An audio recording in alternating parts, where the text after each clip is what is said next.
Justin Bieber didn't just drop a post, he dropped a confession wrapped in melody, one unexpected song, one soul-stirring caption, and suddenly, the internet lit up like a city during a blackout. No warning, no context, just a haunting tale of a woman locked in a marriage not of passion, but of obligation. Staying for the kids, while her heart beats for someone else. And Bieber? He was the one sharing it. Voluntarily. The lyrics? Brutal. Vulnerable. And raw in a way that sliced through social media like a whisper in a funeral home. She wants to be with me, but she cannot be with me. She chose to stay at home, so they could be a family for the children. But what about me? Those words weren't sung. They bled. And they didn't sound like fiction. They sounded like someone reaching through the bars of their own emotional prison, asking, what happens to the one who's left behind when love loses the war to responsibility? This wasn't your standard celebrity heartbreak anthem. This was a poetic autopsy on love, gutted, examined, and left out for the world to see. And everyone asked the same thing. Why would Justin Bieber post this? Coincidence? No shot? A message? Maybe. A silent scream? Almost certainly.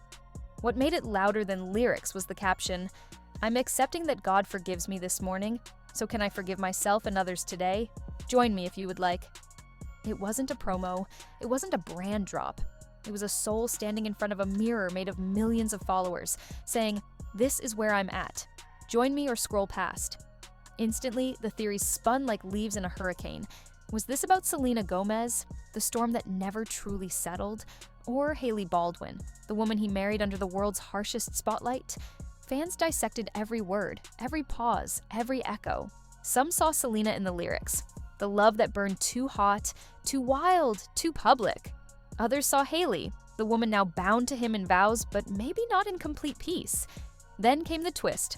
Another post, a screenshot, a FaceTime with Hailey. Was it love, damage control, or just another page in a story without an ending?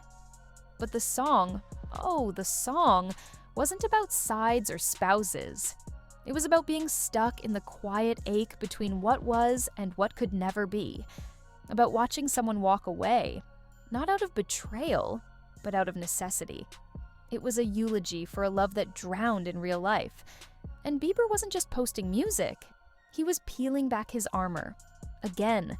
His message wasn't targeted at tabloids. It was pointed at something deeper.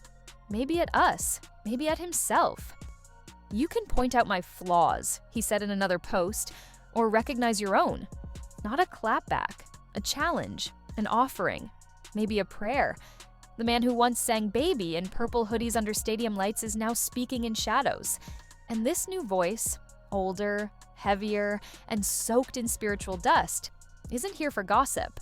It's here to heal, or at least to try. It's no secret Justin has been leaning into faith.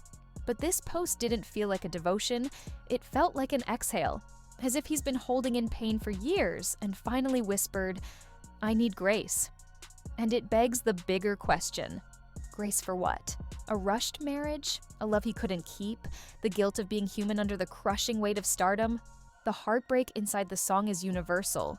Wrong person, right soul, terrible timing. And the ache that follows when you realize some people are your forever, even if they're not your today. So, is Justin unhappy? Maybe. Is he trapped? Possibly. Is he being honest? For the first time in a long time, it feels like yes. Marriage doesn't come with instruction manuals, especially not when it's broadcast to the world. And love doesn't end cleanly when fame gets involved. Selena, Hailey, these names are no longer just people. They've become mythologies stitched into the fabric of Bieber's legacy. And in the quiet of this latest post, we didn't hear gossip. We heard grief. Maybe not fresh, but still echoing.